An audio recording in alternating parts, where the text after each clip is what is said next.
And yes, this is Let's Talk Radical Call-In Radio, getting to the root causes of the important issues of the day. This is it's on the Air Community Forum, believes your voice matters, and welcomes all thoughts and views without too much judgment. Please join today's conversation by calling 415-663-8492 or tweet us at Let's Talk on KWMR. Your hosts today are Paul Raffel leading our conversation, Mary Frank answering the phones, and I'm Robin Carpenter. And when you call in and hear the phone ringing, please hang on. When you hear me say you're on the air, please give us your first name, turn down your radio, and please watch your language. And today, we're talking about monopolies, buyouts, mergers, cornering of the markets of greater and greater conglomerate power in corporations and in companies of all kinds, and in maybe even in government. In our two-party system, you could call that a monopoly, I think. And this was brought about by the proposed buyout of Time Warner by AT&T, which is actually going to be undergoing a lot of investigation, a lot of hearings, antitrust hearings. And there's this great diagram that I found, which I posted on our website, Let's Talk KWMR, Let's Talk on KWMR on Facebook, showing AT&T Corporation as Ma Bell, which was broken up in 1982 or 1984, somewhere around there, because it was regarded as a monopoly. It monopolized the entire telephonic system of the country, and they split it all up into little bells. And gradually, for the past 20-odd years, they're all coming back together as AT&T, Time Warner. There's a couple of the original little bells that are still owned by Verizon, but, you know, it's only a matter of time before they take over Verizon as well if this goes through. So that sort of got me thinking about, is monopoly good? Is it bad? You know, there are natural monopolies. I like to think of the Postal Service, for example, is what they call a natural monopoly, in which there's a need and it's filled adequately by one organization. This one happens to be sort of semi-run by the government. It's sort of a semi-corporate, semi-government entity. And that works really well. But, of course, that's going to get broken up and taken over by corporations because they see that it works. And there is a need for it. And they want to corner the market and make money at the same time. So that... so natural monopolies, like this radio station. We're the only radio station in Point Reyes Station. We have a monopoly on local airwaves, on this airwave anyway, on 90.5. But I think when we traditionally think about monopolies, we think about cornering the market money-wise, market share. Yeah, exactly. You know, the post office there's no competition, but there really doesn't need to be. You know? Well, traditionally, you have a choice, your government has a choice in terms of, do you want, and at that point in time, telecommunications and the phone company was believed to be necessary to be a service that the people needed, like that we would have power companies or we would have the postal service, certain services that are absolutely necessary to be steady, to be reliable, to not be playing within the capitalistic market and worrying about competition, but providing services were the reasonings for things like the post office or at that point in time, Ma Bell.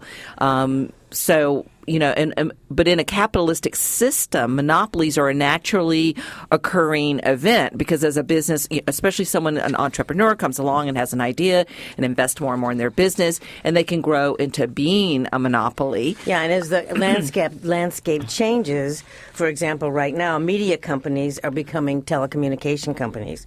Internet firms like Google and Facebook and Amazon and Netflix are the new media companies. So the landscape has changed, and that's another reason for the big grab. Well, and one of the things that happened to me, which has always been a horrible thing that happened, thank you, Bill Clinton, was the deregulation of the media and with the 1996 Telecommunications Act, which meant that all of the media, you could not own a TV station, a newspaper, and a radio station in the same market. Before that, it was highly highly regulated so that the media would have a widespread ownership and different voices.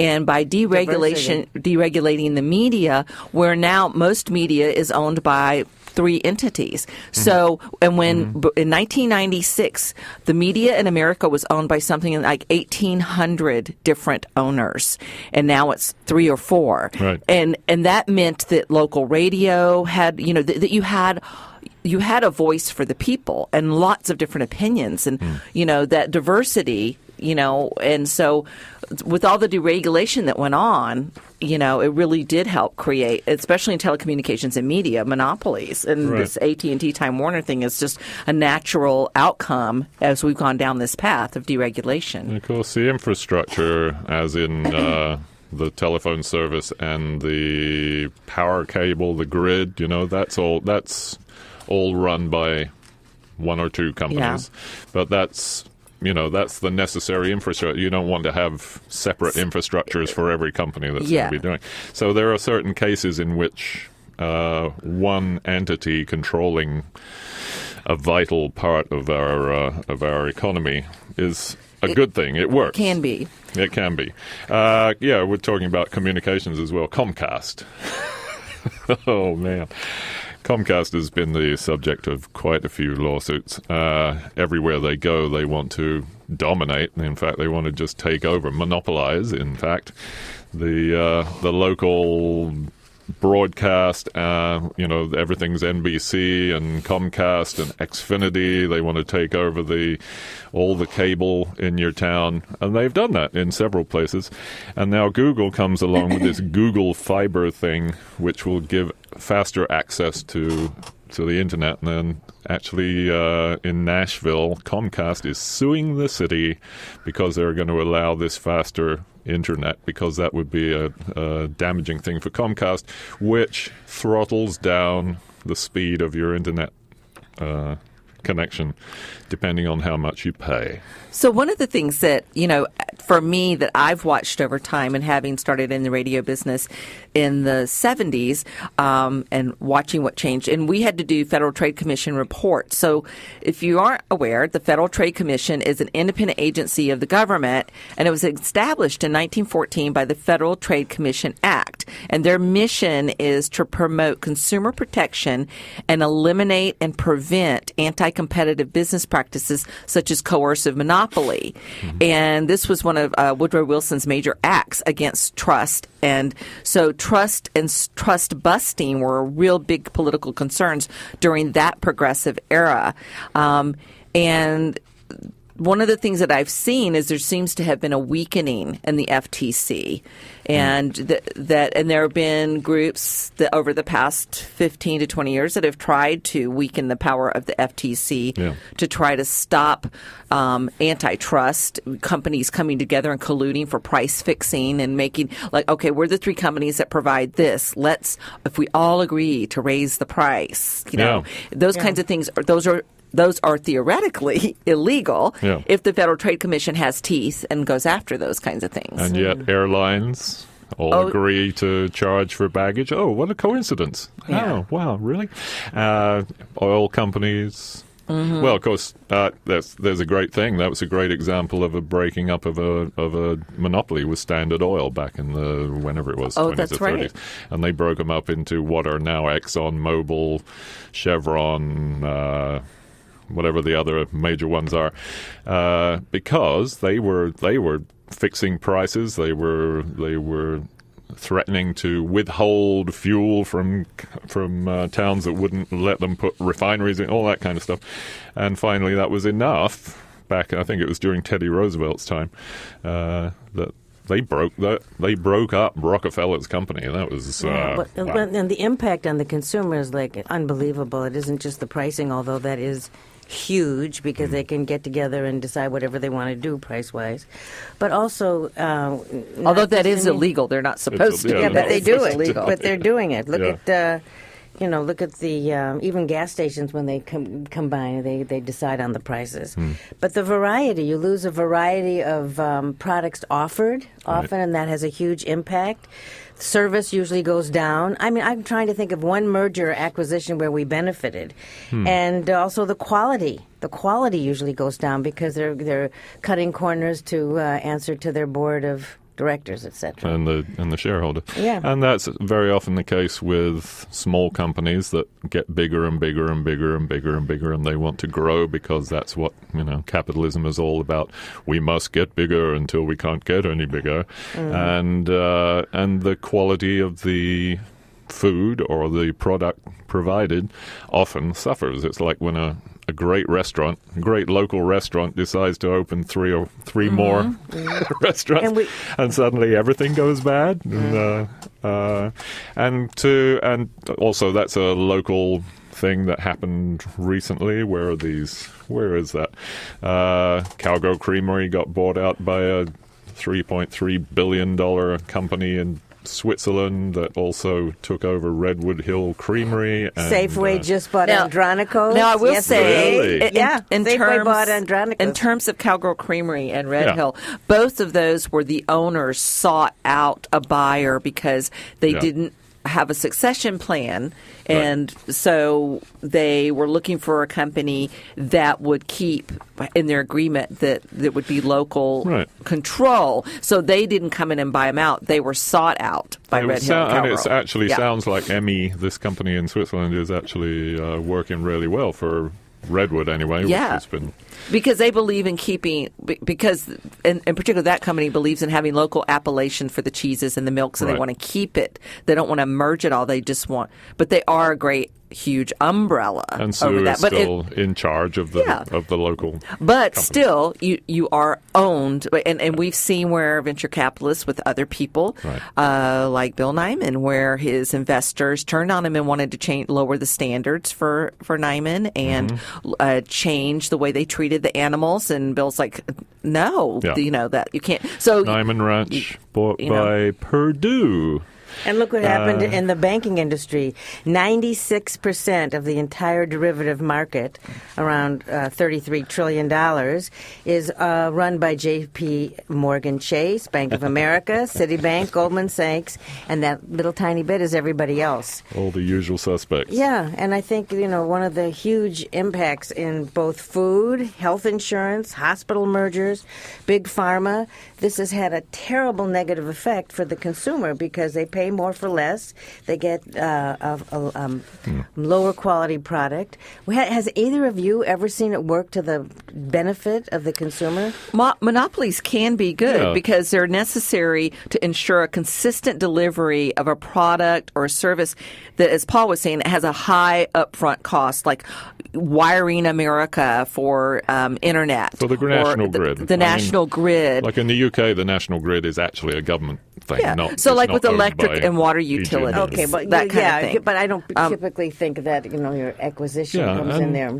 And when the British Rail got bought out and became privatized. Yeah. Privatization is another. And when Ma Bell was split up, bad. Many of us complained when Ma Bell was split up in the beginning. The service, when you got your different service providers, whether it was Pac Bell or whatever you got, the service went way down where I was living for the first, I would say, 5 years. It was not as good as Ma Bell. A lot of us missed Ma Bell. Well, it was a punishment, right? It was a punishment to show, you're going to do this to us. We're going to make things rough for a little while. Anyway, this is Let's Talk. Call us on 415-663-8492 with any thoughts you might have about mergers and buyouts and monopolies and trusts and all the other things that capitalism spawns. Here's a list of Bay Area food companies sold to national and international food companies since 2005. Scharfenberger chocolate sold to Hershey's. And here, Nyman Ranch. Hilco was the chief investor in Nyman Ranch in 2006. Laura Chanel Chèvre was sold to the Rion Group in France. Nyman Ranch was then sold to a private equity company. They were lucky they didn't just get torn apart and sold, like as private equity companies often do. La Boulange Café and Bakery was sold to Starbucks.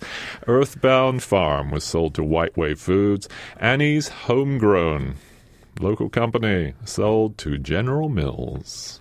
And let's add Andronicos to Safeway. It It's just a big happened one. yesterday. Lagunitas Brewing Company sold 50% to Heineken. And guess what? Now they're selling beer in cans. Yeah.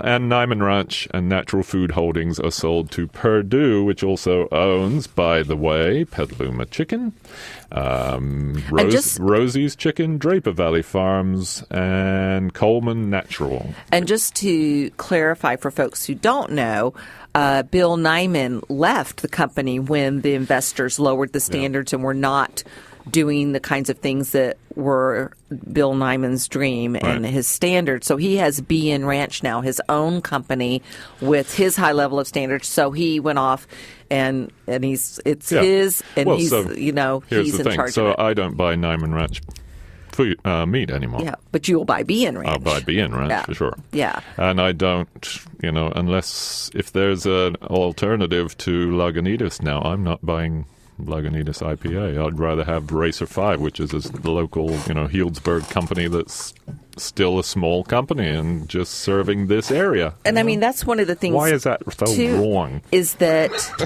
supporting your local businesses. It's really, and having the thing about monopolies as well, if we talk about the slow money movement, about the transition town movement, about moving forward with resilience, you want to try to keep your money local. And it's really makes for a more resilient, healthy community and economy. So, but we're impacted by monopolies. I mean, another thing about monopolies is they can set the price. And basically, that's what pharmaceutical companies are doing. I mean, they can set whatever price they want. But that's the point of government and government regulation. And we have been stripping that away. And once again, even though I'm a left-wing commie liberal, Bill Clinton was the biggest gift that ever happened to oligarchy. It was deregulate, get rid of Glass-Steagall, deregulate telecommunications, deregulate media. We need a capitalistic system for it not to run amok and to create this, monopolistic environment, especially in the banks and those kinds of areas. Yeah. We have to have regulation. Yeah. If you have capitalism unchecked, that is not a healthy system. So in the case of AT&T, of course, this newest buyout that they want to do, that is being investigated by the FTC. I mean, they're going to have to go through a lot of hearings, and who knows what's going to happen to that. They may not be allowed to do it. Well, I wish they would do something about all the Safeway and Andronicos. No. The fuel companies that now have backdoor access to the UN climate talks. Have you heard about that? No. Just 1 week before they descend on Marrakesh for the negotiations, I'm going to read this now, of the UN Framework Convention on Climate Change, UNFCCC. By Corporate Accountability International reveals the true extent of the fossil fuel industry's access to and influence over the talks. And the infograph is like, are you kidding me? The analysis exposes the financial and membership ties between some of the world's largest fossil fuel corporations and accredited business groups and trade associations at the UNFCCC. These ties present an irreconcilable conflict of interest and bolster a movement among governments and civil society groups to develop a policy within UNFCCC to protect such conflicts. So they're taking over the climate talks. Yeah, well, that's in their interest, right? As capitalists, it's in their best interest to subvert the course of and we wonder why. Climate well, and there's no voice. Regulation. There's no voice currently in government standing up against this. I mean, Bernie Sanders did, but he's. Unless we get if we get a Democratic Senate, then Bernie may be able to do more. But there's no one really standing up for that because we are, by all means, Harvard studies everything else. We are an oligarchy now. So our government is controlled by these corporate monopolistic interests. And the only way we're going to keep things healthy and break those out is if we have the political will to do that. And I mean, look at what's happening with the Dakota Access Pipeline. Even Obama and Clinton are like, well, let's just let it play out. I mean, we're breaking treaties. We're attacking, citizens, unarmed citizens with military who are protesting, this basic usurping of their rights, and we're sitting back and letting that happen. The reason it's going through the reservation, of course, is because the rich white people in the towns didn't want to come in through their land. Which town was it? It was North Dakota. Bismarck, I don't know. It was going to go right by Bismarck or somewhere like that. And, of course, that's mostly a white town, and they said, we don't want it coming through. So they said, okay, well, we'll just run it through the res. What the hell? They won't care. And the bottom line is all the pipelines there's no one, there's these monopolies and these large business interests are not having their feet held to the fire when they show the list of leaks. I mean, just in Alabama, where I'm from, and near Helena, there's that huge explosion in the pipeline leak there, and it runs through the Cahaba River and Buck Creek and Oak Mountain State Park, this beautiful natural area. There is no sense that ever from Clinton or Obama or Trump or anyone else that they're going to say, we need to stop this. Whether it's on the reservation or not, in general, we're ruining our beautiful, pure natural resources for something that's on its deathbed. Good anyway. Old oil. Yeah, there's a reason why the refinery in Richmond goes to the poorest, most colorful population in the Bay Area. Yep. Because they go where the people don't have any But at the power end of the day, to react. it ends up in all of our water tables and our resources. I know, but people don't think like that. So I received an email from Stephen Hurwitz up in Marshall, and he said, the quandary is, will corporate buyers leave well enough alone and be content to roll out a tested brand, more good to a greater number, or cynically undermine the brand for filthy lucre and inevitably reach a time-tested customer who is willing to accept just about anything as long as it's either sugar, fat, or salt? That's always the question, isn't it? If you're being bought out by one of these kind of faceless conglomerates, does the product suffer because they're going to want it to be more sort of cookie cutter? They don't have to innovate without competition. You don't have to innovate. Exactly. When you're in fierce competition for a market, you're constantly working to make sure your product is the best and it's more innovative. Right. But once you control the market, you don't need to work as hard. Yeah, look what happened when Clorox bought Burt's Bees. The products went down. They're not as pure. They're not as good. Thorne was just bought out by somebody, and they've eliminated some of the greatest products. It's one of the finest companies, used to be. Yeah. And now, they've eliminated because they weren't making enough money for the company. The bean counters come in. But, this is just indicative of why we are in the state that we are in right now. This is nothing new. This is like we're just finally talking about the fact it's as old that as look at the mess we have created, and where do we go from here? I just feel that when I hear some of these young people come up with these amazing ideas and some of the creativity that's going on, it does give me hope. But in the meantime, if you look at my ex-husband is at Standing Rock, and the stories coming out of there are like blood curdling. It's like Wounded Knee all over again, and yet mass media is barely covering it. We know about it because we're interested, but the general public is not as aware. But it's just the same old song, And that's because the media is controlled by how many companies? Yeah, 4 companies. Like 3 or 4 companies. And it's interesting because I did just how when I was checking back in the day when there would be on the on any news show, 1 hour news show, and I would watch Fox, CNN, and MSNBC, there would be like 30 seconds of Bernie and, 50 minutes of Trump and about 5 minutes of Hillary. But I'd been doing the same thing with the Dakota Access Pipeline coverage, that I'm not seeing, even on overview shows, you're not seeing the least mention of it on Fox, CNN, or MSNBC and ABC. I was checking ABC as well. Well, here's some good news. The internet is saving our behind with this. And they did a GoFundMe thing, and in like 3 days they raised over $1 million. And people like Leonardo DiCaprio, and who's the fabulous guy? What's his name? Mark Ruffalo. Oh my God, he's sending like 300 trailers for the winter. It is leaking out that way, but until more people are on board, it's going to just keep on coming. What is AT&T's effect on this going to be if they buy out Time Warner? They'll have CNN, HBO, TNT.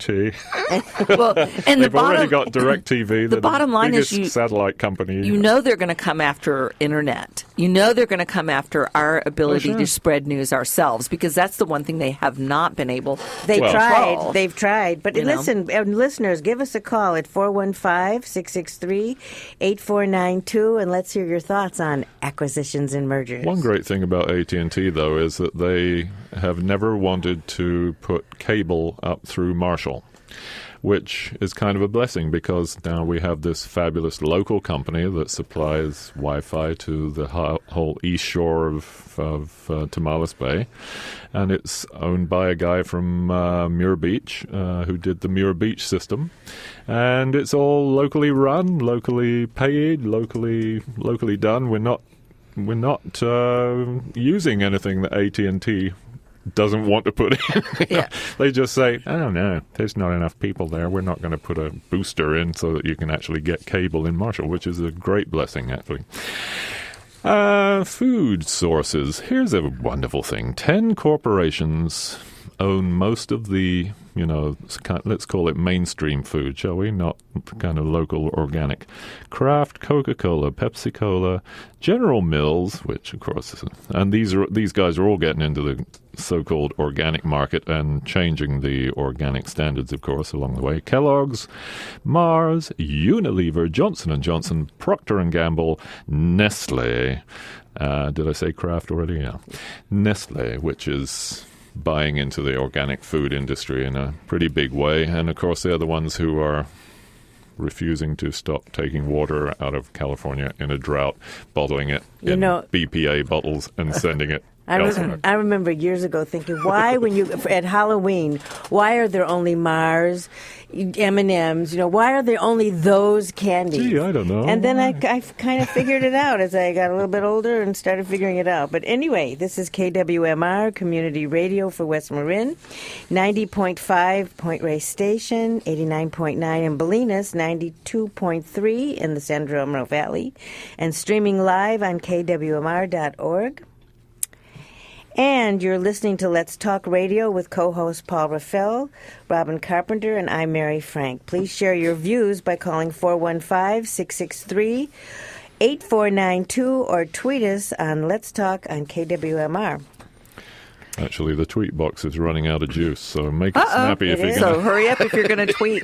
Yes, well, I'd like to thank one of our underwriters, Point Reyes Farmstead Cheese. Point Reyes Farmstead Cheese Company, offering handcrafted artisan cheese, including fresh mozzarella, Bay Blue Toma, and Point Reyes Original Blue. The farm's Culinary and Educational Center, The Fork, offers farm-to-table culinary experiences and is available for events. More information at 1-800-591-6878 or online at pointreyscheese.com or thefork@pointreyes.com. And you're listening to Let's Talk Radio with co-host Paul Raffel, Mary Frank, and I'm Robin Carpenter. Please share your views with us by calling 415-663-8492 or tweet us at Let's Talk on KWMR. Hurry, the batteries are running out. The tweet box. Oh, man, it's going. Flywheel Taxi is suing Uber in San Francisco in a federal antitrust lawsuit.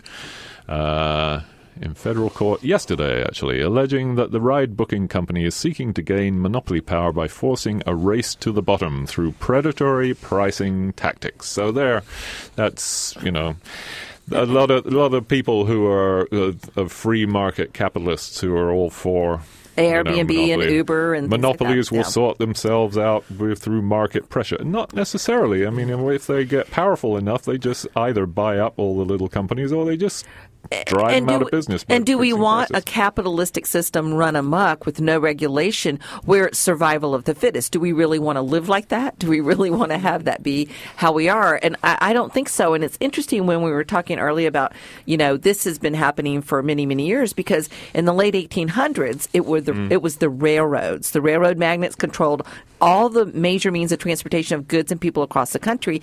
And that's when we had the farmers. First of all, it was in the 1870s, so it was after the Civil War, and many farms and farming communities were destroyed, virtually destroyed. And that's when the Granger and the Grange movement started, because they started the Granges. The Granges were a fraternal order. And it was one of the very few it was the first fraternal order that allowed women. It was women and men equally in there. Women could be the officers. Women had the vote. And they made it a fraternal order because a fraternal order has secrets, can be secretive, like Rosicrucians or anything else. Right. And as a fraternal order, their meetings, their minutes, anything they did not have to be reported to the government or to anyone else. And as farmers, they were outlawed to get together and meet as farmers, just to have a community meeting. We're going to talk about what prices we're going to charge, and we're not going to pay the railroads X or whatever. That was forbidden. They couldn't come together and organize like a union. So that's how they started the Grange, which is why it has its spiritual, mystical component, because then they could have their private meetings and come together without, as almost like a religion, without the government interfering. And that's what really helped for pushback, to revitalize the farms, to save them from becoming just commodities getting eaten up by the railroads. And if they didn't meet the railroads' prices, the railroads wouldn't, ship their food. Yeah, and now, we have the largest taxi company that doesn't own any taxis, and the largest hotel group that doesn't own any hotels. It's quite a shift. Yeah. The sharing economy. I think those are two words that don't really go together. But anyway, there's an old cartoon, probably from the turn of the 19th to the 20th century. Yeah, the 1890s. The Bosses of the Senate. And it's this wonderful old cartoon of the Senate with all these big, fat guys in top hats all the way along the back, and it's steel, copper, oil, iron, sugar, tin, coal, and salt. There you go. They were the ones who were controlling everything. Plus the railroad trusts. They formed trusts. All the companies would get together and be one entity, and by becoming a trust, as they called it, they could actually fix prices because it was one entity. So they weren't colluding under the law at that time. They were all just making a decision in their trust office. So the more things change, the more they stay the same. That's the free market. Isn't it lads. something? This is a wonderful thing. It will fix everything because it's organic. And the customers always are the ones who make the choices. Well, not necessarily if you don't have a choice, like insulin, insulin, EpiPen, like the drug companies. There you go. Now they're price fixing in drug companies, and not to mention my favorite company, Monsanto. Owning the seeds of the world. The seed industry structure: Monsanto, Syngenta, DuPont. Limagrain, Velleman, never heard of them, and Bayer, of course. Bayer Crop Science. Yeah. And who's coming together with Monsanto? Who's buying up Monsanto? It's Bayer Crop Science. Bayer, right? Mm-hmm. Yeah. So, and Monsanto was actually thwarted because there was a memo that came out in I believe the late 90s, where their goal was to own the seed supply of the world. Yeah. They own the seeds. Yeah. And fortunately, they got discovered and thwarted. And having monopolies that not only control seeds but control the. You can press the button. Okay, we have a caller. Caller, you're on the air. What's your name? Oh, hi, folks. It's Charlie. Charlie. Hi, Charlie. Great, enjoying the show. Just a couple of things. First of all, it seems like monopolization in somebody's personal life really kind of means that if somebody else is monopolizing a certain business, that the people that are the victims of that can't control their own economic destiny. Right. It really sort of, I mean, we talk about this company trying to elbow out other companies, but on a personal level, it just means that the independent operator, really is not that independent. I mean, and one of the most important things we all do is work. And if we don't have the opportunity to just, be able to get up out of bed in the morning and have breakfast and go, work for ourselves, then I think that's a loss, And I just wanted to say something and put it on that level, that sort of personal, individual level. The other thing I wanted to say real quick is that we had our major modern nightmare because our gas station was closed for a week. Well, it's the only one around, right? Right. The one in Bolinas.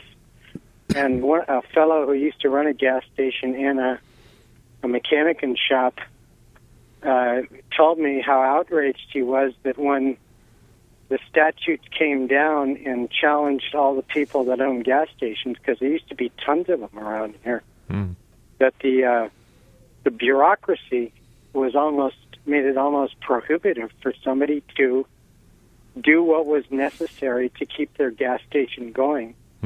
So that, even though I appreciate all our underwriters, that there wouldn't be one gas station that, sort of commanded the whole area. That calls the tune. That's kind of what happens when there's only one business in a certain type of business in operation. I mean, right. Charlie, what can I just ask? And especially, I'm sorry, go ahead. No, I'm just curious. Why did the station close? Oh, they were fixing new pumps. Oh, they were putting in new they pumps. They were closed for repair. Yeah, okay. For upgrading. Yeah, closed for repairs, and that was it. I mean, But the reason the other gas stations went out of business was regulations, of course, but it was for environmental regulations, right? All those underground tanks that were leaking and... Sure. Well, and a lot of those people were willing to play ball, but according to this fellow, he said that the paperwork and the different bureaucracies that somebody had to satisfy, the federal government, the state government, the county, the environmental protection, the coastal commission, the coastal commission. They had sort of homogenized all their paperwork and made it easier for a person to do what was necessary to do. Yeah, exhume those tanks underground and put ones that don't leak in, and maybe even low interest loans in the interest of people being able to stay open for business and be available to those of us, all of us who have to drive cars.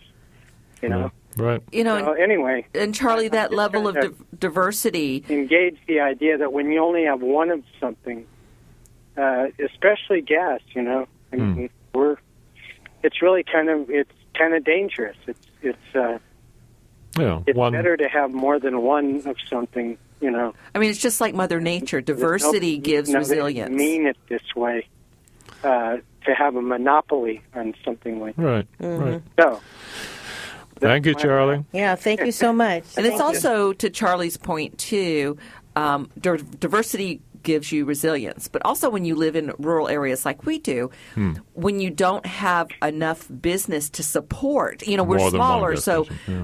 But my hope is that when we do live in community and in a smaller community, that, our own feedback, you're in a town and your own feedback to the smaller entities and businesses, that is a good dialogue too, that as a community, if there was a problem with a particular business that was very critical to us, that we could come forward and say, listen, this isn't working really well. The first thing that happened when I I don't always shop at the Palace Market, but when the Palace Market kind of raised its prices across the board, apparently there were a couple of letters in the Point Reyes Light saying, "Hey." And also at the Palace, because locals pushed really hard about why aren't you carrying local foods? Why aren't you carrying organic? Right. Why don't you reflect the community more? And they really responded to that. I mean, the change in the Palace from when I arrived here a little over 10 years ago and now has been pretty dramatic. Yeah, there are many stories about the Palace. Well, we don't want to. The old days. No, because they're a wonderful, wonderful store. But they have. Do they still do the locals discount or the? I don't know if they ever had they one. used to, or not. I think. And the Tuesday pensioner seniors discount, I think. Yeah, maybe. No. Anyway, no, we love the Palace Market. And as you say, how many can you support? The only reason we have so many restaurants is because of tourism. The tourist industry. Exactly. Right. If we didn't have that, we would, because I've been in there rural would be the diner. Where there's a diner every 60 miles. But, for having a level of diversity within your community is critical, but you also have to, that's one of the whole issues around agriculture out here is that when we lost Drake's Bay Oyster Company and if we lose the ranches in the park, we don't have a critical mass to make it viable to provide infrastructure. So you can't have a big feed store if you have no ranchers. You can't have, if you only have 2 dairies, the cost for Clover or Strauss to bring a dairy truck out, so you also have to have kind of a critical mass in rural areas or for, to have more of what you want. And so I wonder what would happen in that case if there were fewer, if they do succeed in closing down the ranches, the environmentalists close down the ranches in the park. It'll have a big impact, and does that open up?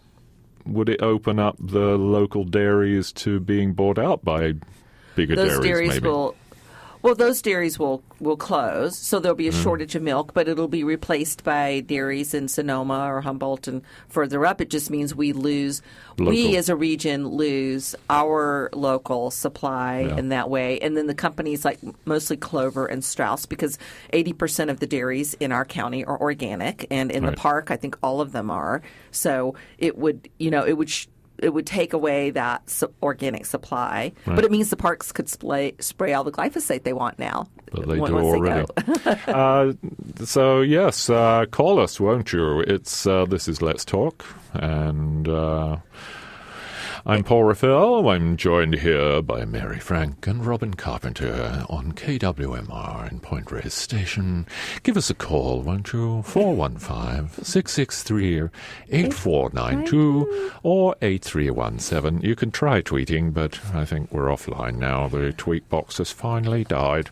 So, we're talking about monopolies and buyouts and the scariest one that you were just talking about, Paul, is the seeds, because if you control the seeds of the planet, you control the people. If you control the seeds in the water, then we're slaves. We belong to Monsanto. And many evangelicals believe that Monsanto and the whole thing about controlling the seed supply and controlling the GMOs fit exactly within Revelations and what will happen with the Antichrist, because theoretically, with the Antichrist.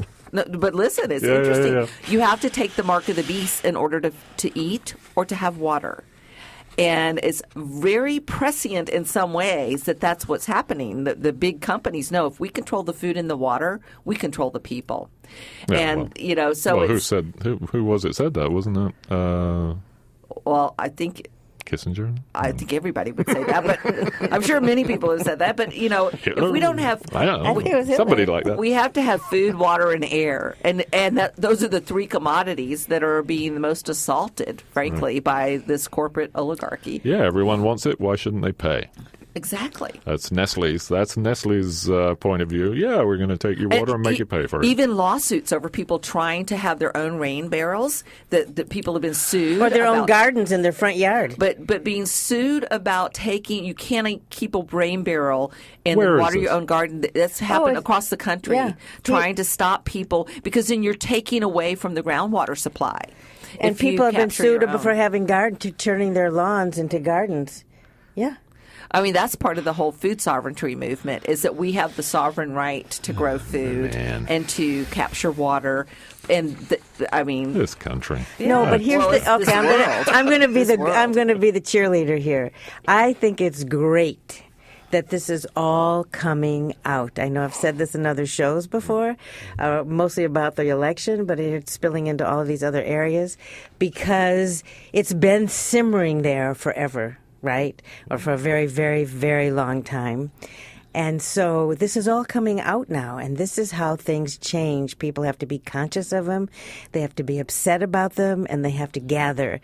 And the first way to change consciousness is awareness, and people are getting hip to the fact that this is all happening. Yeah, so, this is how change starts. Make your voices heard. I was really encouraged yesterday. I was at the Coastal Commission hearing down in Half Moon Bay, and that this big room in the hotel was half full of West Marinites. A lot of Stinson Beachers and some Bolinas and East Shore, the little hamlet of Marshall. We all a lot of us turned out and made impassioned speeches, and it really did make a difference because the staff of the commission was trying to push things through that were just untenable and really onerous and on agriculture and on homeowners and everybody. So for a while it's been put off again, but it was a wonderful thing. People's voices were being heard, and it really you could see that it made a difference because as always the board of commissioners is kind of sitting there going, we don't know anything about this. The staff should tell us what to do, and the staff is really doesn't like the commissioners. Actually, they treat them like they're going to be here for 4 years and then they're gone, which is true. Whereas the bureaucrats are always there. When I first moved into the valley, I don't know if I've told this story before, but it's worth a retell here. This was on the whole big salmon, saving the salmon. The whole controversy with spawn was going on, and so people from both sides were saying, "Oh my God, it's this! Oh my God, it's that!" I had just moved in; I was just getting familiar with the area, and so my neighbor across the street said, "You have to go to this meeting. This is the big meeting where everybody's going to talk about everything." So I went to the meeting, and it was so lively and so amazing to me. And someone would accuse somebody of not caring about the environment, and someone would say, "Harry, I take my flute out and I play the flute for the salmon. You can't say I don't care, but I want to build a mother-in-law unit for my mother, and that's one of the reasons I came out here." Yeah. And it was back and forth like that all night. And so at the end of the night, my neighbor said, "Well, what do you think? What side are you on?" I said, "I think this is so great. I think it is fantastic that there's a forum and that people care this much and that they're talking." Yeah. And, that is kind of the heart of what really, when you look at the good part of what's going on in our country, that is the best part, Even with this election, as I'm just going to take brief mention of it, that, people are talking in ways that they haven't before. Right. And I feel very people are voting in ways that they haven't before. Yeah. But, people are... It just reminds me of that old movie, I think, what was it, Broadcast News, where it's like opening the window and shouting out, "I can't take it anymore." Yeah. Network. I'm fed up. Yeah. Network. Peter Finch. Yeah. M&M owns Seeds of Change. Did you know that? No. M&M's? Campbell Soup Company owns Plum Organics. Purdue, we've already talked about Purdue. Hershey, of course, owns Dagoba, as well as, Scharfenberger. Mendelez, a spin-off from Kraft, owns Boca Foods. Green and Blacks, the fancy chocolate bars. Back to Nature. White Wave owns Earthbound Farm, Silk, Altadena, Horizon. Nestle owns Sweet Leaf Tea. And Nestle owns Sweet Leaf Tea now. My goodness. Tribe Mediterranean Foods. This is the organic industry. This is how these guys are buying into it. Coca-Cola, Honest Tea, Green Mountain Coffee, and Odwalla. Just remember that when you go to Whole Foods and pick up your Odwalla, you're paying Coca-Cola. Pepsi, Naked Juice. Kellogg, Morningstar Farms, Kashi. Yes, Kashi, I'm so sorry. Bare Naked. And Dannon owns Stonyfield, Brown Cow, and Happy Family. And it goes on and on. Smuckers is Millstone, Enray, R.W. Knudsen's Organics, and Santa Cruz Organic is J.M. Smucker. It goes on and on. The Miller's, Coors owns, But it's don't want to depress interesting you. because what it does show is that the big companies are realizing that organics Exactly. are the way that we need to go. And Mark Squire of Good Earth Natural Foods said to me maybe 6 or 7 years ago when I was doing some of my first articles on GMOs, and Mark said, do not discount the fact that when the General Mills of the world jump on board with Sure. us, they're going to be our allies. So don't trash them. Right. We'll have to hold their feet to the fire. Will they try Well, to lower? that's the thing, Will they right? try to lower organic standards? Will they do that? But once they realize that what people want is pure, clean food, and people are going to be able to find out, because with technology, we're going to know what's what. They can try to stop labeling and have crappy labeling laws like this one that just went through. But at the end of the day, because of the internet, because of technology, we're going to know what's in our food, and we'll have to hold our feet to the fire. Right. Well, it depends who you trust. Exactly. Right? Do we trust a multinational conglomerate like Coca-Cola to actually keep the standards that it says it's keeping? To actually look what use the someone. ingredients that are listed on the But look container? at the work of Food Babe. She's done it all by herself. She has had Subway change their ingredients. So there is such a groundswell of these companies are being bought out by the big companies because they are watching the market like a new mother. And when they see a blip, keep going and going and growing and growing. That's who they go after. It's So always that's been like that. The the good other- side of monopoly, then. Yeah. Yeah. Well, I don't know if that's the good side of monopoly, but it is the power of the bigger guys to shift the food system for what the consumer wants. And it really is, once again, that's about us voting with our dollars. Yeah, Safeway never used to have But organic food, ever. Right. Yeah. Now the they big- have huge departments. Yeah. The big thing that will help keep this clean and honest are third-party certifiers like the Non-GMO Project. And, if you have the CCOF, the California Certified Organic Foods Standards, and keeping our eyes on the ball when people try to denigrate those standards, lower those standards, which has, Right. national organic standards and others. People have been trying to whittle away at those. But I think independent third-party certifiers are going to be a As critical. long as they're independent. Right? And look Yeah. what's happening on an individual level. There's now apps on the phone phone apps where you can go and find out exactly what's going on with the product you're about to buy. So this gives the power back to the consumer. These are very inexpensive apps. You get them on your phone, and this is a GMO product, and they're hiding this and whatever. So there is something to be said about that as well. Yeah, it's not all bad, right? I mean, so big corporations have a greater reach. They can bring better food. This is the But- justification for like Cowgirl and Nyman Ranch is that good food goes to more people instead of But once they get a true monopoly, then. then They can they do can whatever say, they like. we don't care if you want organic. The only food available is what we're going to give you. So there's that rub too, is that if you really have Monsanto controlling the seeds, you have no option if they completely take our options away. So we have to be careful in those terms as well. Not to mention the food deserts that are in the inner cities, in poor Well, areas. as long as we keep subsidizing the crappy food, and that's the cheap food. That is the food that's the most available to the most people who don't have, huge pots of money to buy the organic food. So there's that too as well. But listeners, please give us a call at 415-663-8492. We've got a little bit of time left. We'd like to hear your thoughts. So let's see, where were we? Water and gas. There's monopolies, but they work. Well, I don't know if they work. Ask Flint, Michigan. Yeah, right. And the privatization of water. That's Privatization of water, yeah. I mean, I'd rather have a clean government running that. I don't think certain things should be for profit. I don't think medicine should be for profit. Water shouldn't be for profit. That Air certain shouldn't things- be for air profit. shouldn't be, So they're going to be charging us for air. Oh, that could never happen. It's like that would be like an airline charging you for bringing a bag, wouldn't it? That could never happen. No, it's interesting. Yeah, I've been doing a little bit of research about the better side of monopolies and the economies of scale, which are terrible for the planet, of course, usually in a lot of cases. But economies of scale in things like good food or clean food. If they are willing to devote themselves truly and ethically to the raising of good quality food for more people, then of course it's a wonderful thing that it's a major corporation. But I just, there are companies that I just don't trust. Oh, and I don't think we can, but they can be part of the initial.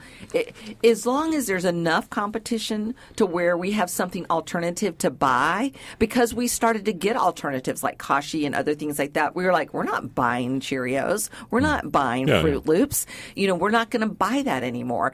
So they had to shift, but it was because there was an alternative for us. So it's always about those options. And once again, to me, I always bring it back to a local economy. So looking at people like the slow money movement and looking at making sure that your food comes within a region or it's living up to those standards. Right. If you're fortunate enough, as most of us in our area are, to be able to do that. For now. They've got to keep on top of the Coastal Commission. Okay, so this has been... Oh, is this me? Yes. I want to thank all of us. I want to thank the three of us that are sitting in the studio, and Charlie, and everyone who's listening and not calling in. Do call in, won't you, next week? I hope you'll tune in every Thursday at 11 because, yes, your voice does matter. And KWMR doesn't take a stand on any of the issues discussed on Let's Talk. Opinions expressed on this program are those of the host and callers and don't necessarily reflect the views of KWMR, its board of directors, underwriters, or members. And next week, we will be discussing the election. Election results. We will be asking the question, what the heck happened? Because we have no idea, but we know we'll all be talking about it. So we want to hear your voice, and we hope you'll tune in then and join another lively discussion or comfort session. Okay, this has been Let's Talk on KWMR with your host Paul Raffel, Robin Carpenter, and I'm Mary Frank.